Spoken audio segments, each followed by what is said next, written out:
Saudações, caríssimos Sunnyfãs! Estamos aqui dando continuidade ao nosso trabalho no canal Sunnyverso Quadrinhos.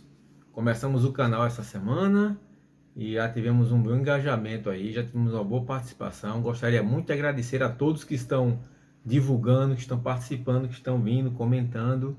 Realmente uma alegria muito grande ver a interação de vocês por aqui. Isso está sendo muito bom mesmo.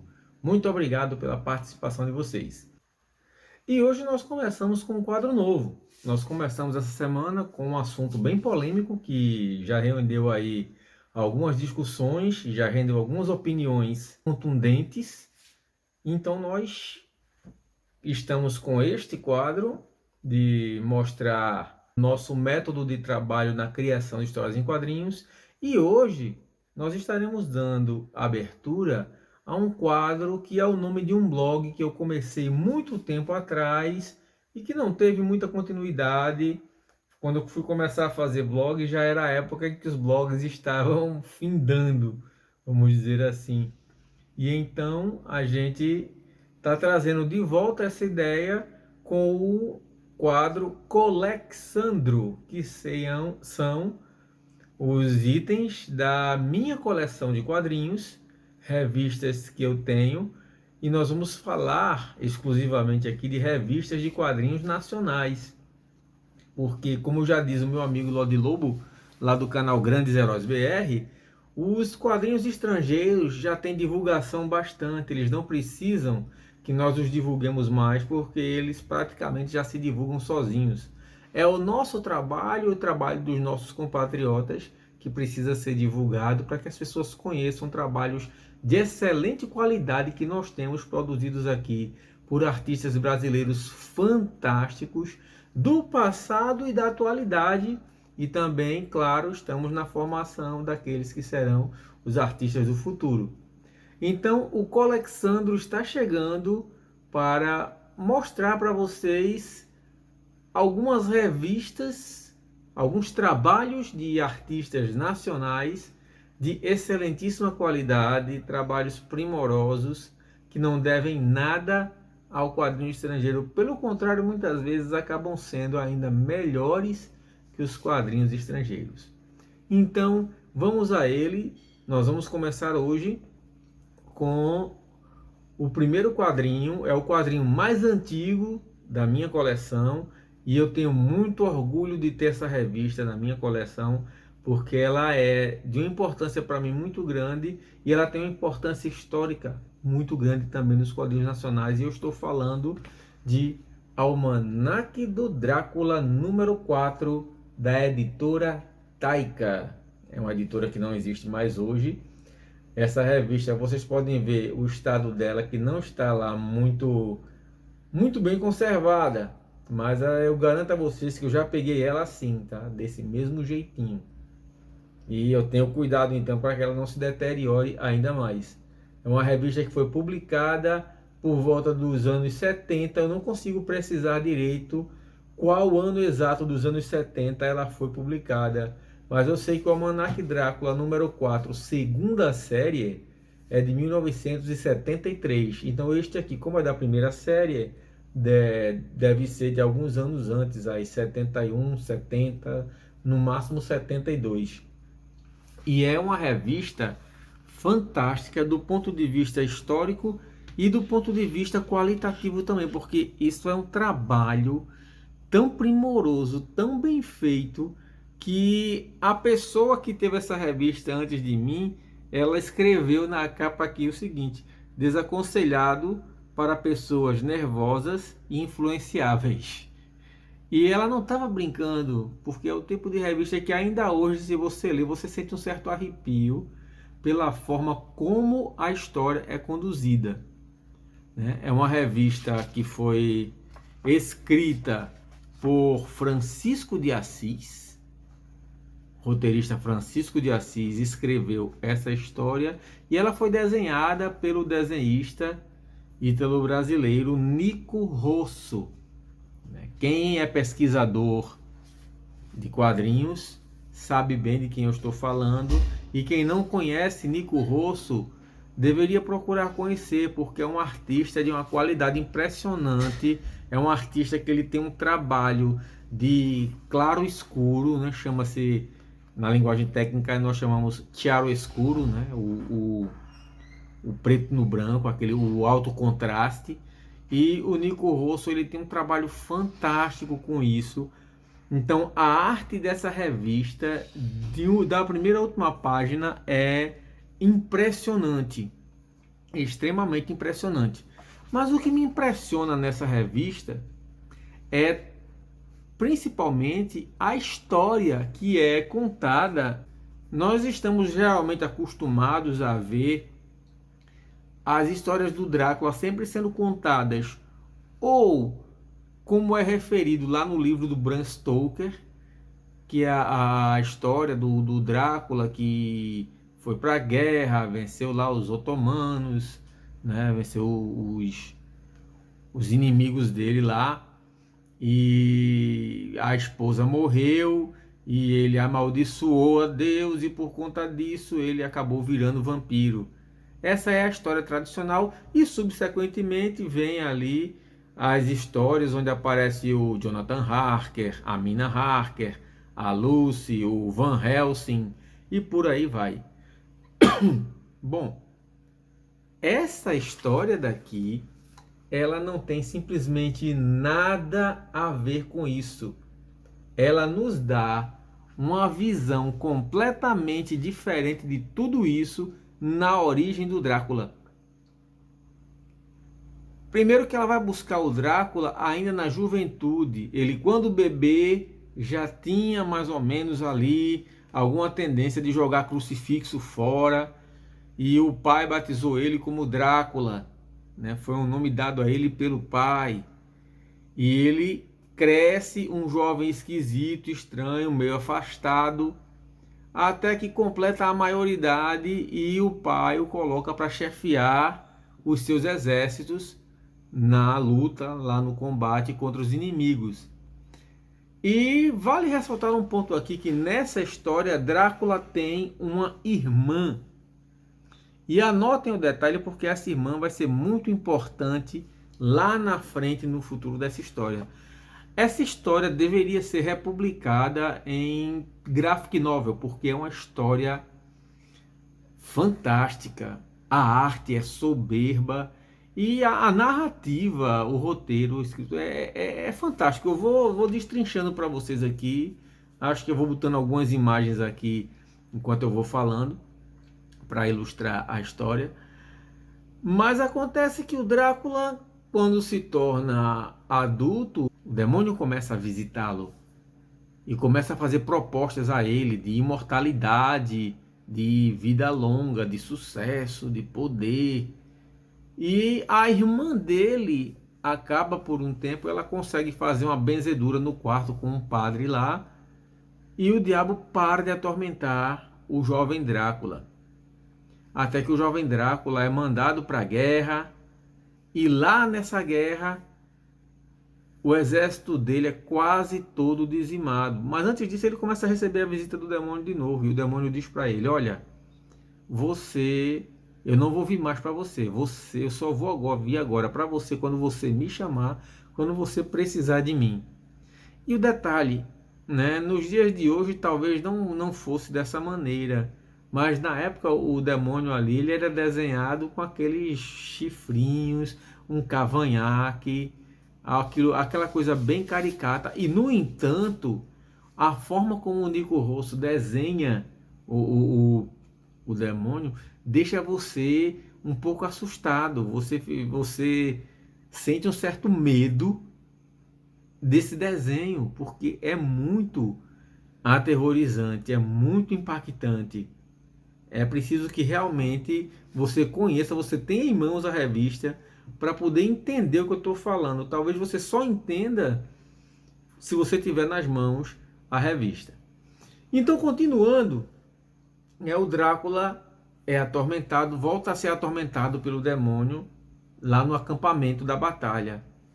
E quando há o confronto final entre os exércitos, o o exército do Drácula é dizimado e só ele está de pé. E aí ele quer levar a vitória para casa a todo custo, então ele invoca o demônio e ele sozinho vence o exército dos inimigos com a ajuda de lobos, de ratos, de animais peçonhentos e criaturas assombrosas. E a partir daí ele faz um pacto com o demônio e o demônio leva ele para o inferno. E, gente, eu fiquei impressionado desde o primeiro dia que eu recebi, que eu li essa revista, que eu ganhei, eu ganhei essa revista e foi numa uma divisão, a pessoa estava se livrando de um monte de coisa, disse, olha, fica com essa revista para tu. E quando eu mostrei para outra pessoa, a pessoa que olhou disse, rapaz, quem te deu isso aí não entendeu, não sabe o valor do que ela te deu, do que ela está te dando. E aí foi quando depois eu fui ler e fiquei impactado com a maneira da primeira arte do Nico Rosso, que é uma coisa fantástica, né? Uns efeitos, são uns claros escuros maravilhosos, né? Um chiaro escuro fantástico. E o Drácula seguiu, tá? Vem aqui, né? Olha aí o diabo, né? A figura caricata do diabo aí, como tá. Vocês estão vendo bem aí. Bem estereotipado, né? Como... E ainda assim aterrorizante, né? Uma coisa que deixa você meio assustado. E o Drácula encontra com o diabo, invoca o diabo, encontra, e o diabo leva ele para o lago Hermannstad. E lá, no meio do lago, existe um portal para o inferno. E as artes, gente, olha isso. Olha isso. Olha que assustador é essa arte. O Nico Rosso era um mestre fantástico, meu Deus do céu. Eu sou impactado até hoje por esse trabalho. Inclusive, quem leu a Origem de Akiba vai notar que tem alguma referência lá a esse trabalho aqui. Olha essa concepção do inferno que o Nico Rosso transpôs para o papel. Olha para isso. Olha essa... E o nível de macabro cresce, tem mais, vai... eu me lembro de ler algumas revistas estrangeiras que não chegaram nem a ter o impacto que tem esse trabalho. Detalhe, isso é um trabalho lá dos anos 70, né, em preto e branco, fantástico, uma arte soberba, estupenda, uma arte primorosa. E enfim, o Drácula passa 3 dias trancado no inferno, sem comer, sem beber. Ele entrou lá fisicamente, não foi como alma, não. E ao final dessa provação, falei para vocês que a irmã do Drácula era importante. A virada do roteiro, da história. O Drácula, ele é forçado pelo demônio a matar a própria irmã. E é interessante se observar que o tempo todo a história sempre coloca o Drácula num dilema moral. Ele não vai simplesmente alegrezinho, saltitante ao encontro do mal. Ele está o tempo todo, tem hora que ele inclusive quer recusar a oferta do demônio. É muito bem trabalhado isso na história, esse dilema moral do Drácula e a fraqueza de caráter dele, porque afinal ele quer muito a imortalidade, ele quer muito a glória. Então ele prefere, no fim das contas, matar a irmã para que ele tenha a imortalidade que o demônio prometeu a ele. E é hipócrita porque depois ele fica se lamentando e ao mesmo tempo não está se lamentando, ele está se vangloriando porque ele queria aquilo. E ele é forçado não só a matar a irmã, forçado entre aspas, né? Como ele também bebe o sangue da irmã. E ele vai se transformando. É isso que transforma o Drácula em um vampiro.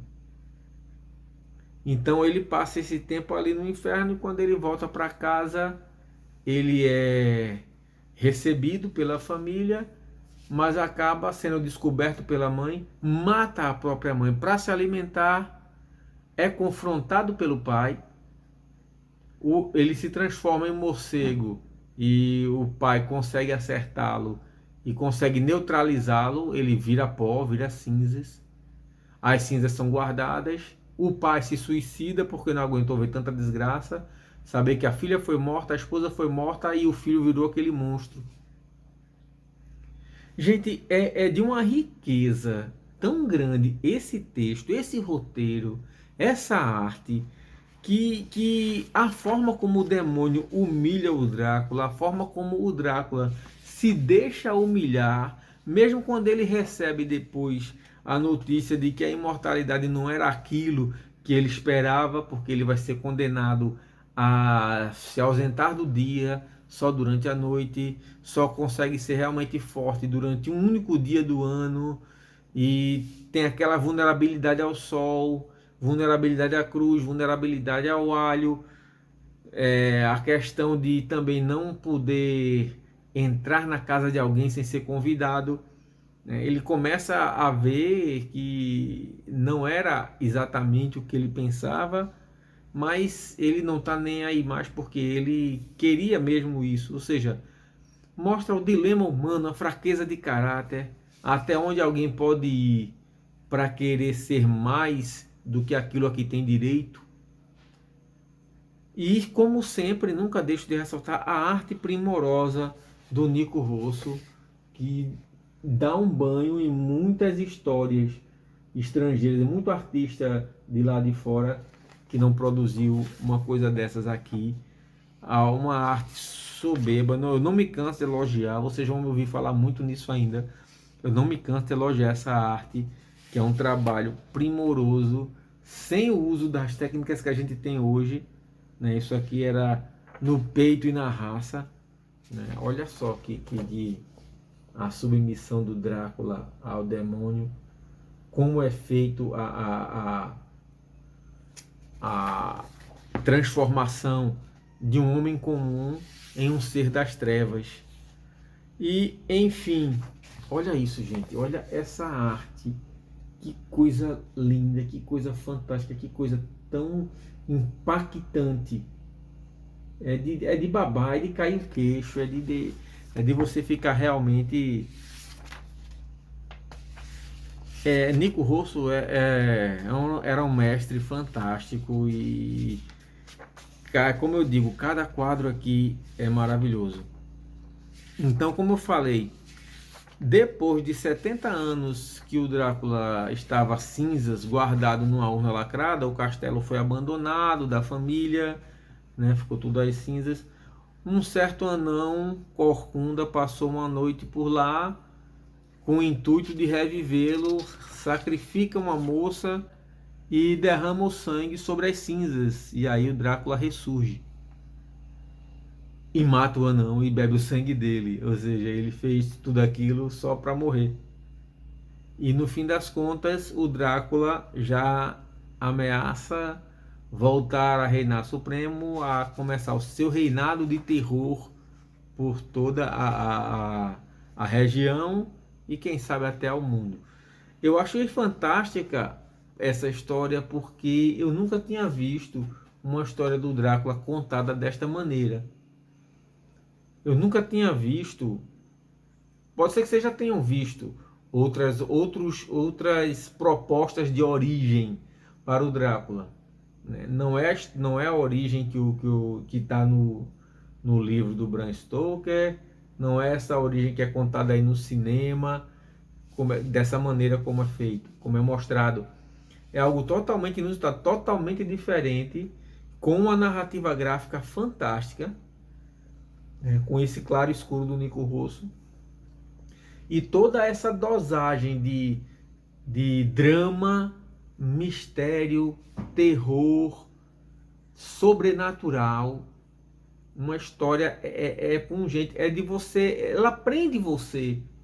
É uma história atemporal, porque tem histórias que você lê com o passar do tempo, né? E você olha para aquela história e diz, cara, isso aqui é antigo, né? Isso aqui é velho, isso aqui, essa linguagem, isso não acontece com essa história.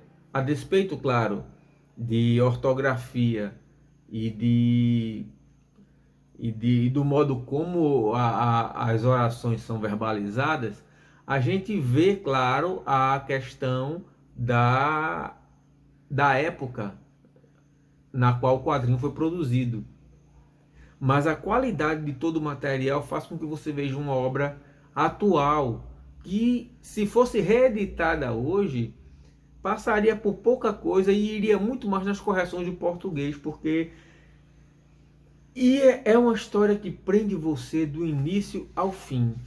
É uma história fantástica, carregada de nostalgia e ao mesmo tempo uma obra atemporal, uma obra que sobrevive ao tempo, que pode ser lida daqui a 100 anos e ainda vai aterrorizar, vai deixar impactado quem a lê. Se você um dia conseguir ler essa história aqui, você vai ser tão impactado quanto qualquer um que leu, porque é um material maravilhoso, fantástico, que eu tenho a alegria, a felicidade de ter na minha coleção. Completando a revista, tem uma história de 2 páginas, O Desconhecido, que é a história de uma mulher que via fantasmas, e ela dizia que a enfermeira que cuidava dela chega a ver um fantasma nas sombras, que diziam que era do segundo marido, mas na verdade era do primeiro. É uma história simples, acho mais para completar a revista, que promete, né, na capa diz 100 páginas, mas não são 100. Contando com as capas, conta 96 páginas e não exatamente 100. Mas é uma revista maravilhosa, isso não tira o mérito dela em nada. Roteiro primoroso, arte primorosa, um clássico que merecia uma nova edição, uma edição moderna, para que os leitores atuais conhecessem essa preciosidade. Almanaque do Drácula número 4, da editora Taika. Se você conseguir encontrar isso aí em algum sebo físico ou virtual, compre sem medo. Você está pegando um material maravilhoso, fantástico, que vai enriquecer a tua vida como quadrinista. Esse foi o primeiro Colexandro daqui do canal. Foi um prazer imenso estar com vocês e a gente se vê na próxima semana com mais um Colexandro. Grande abraço e até lá!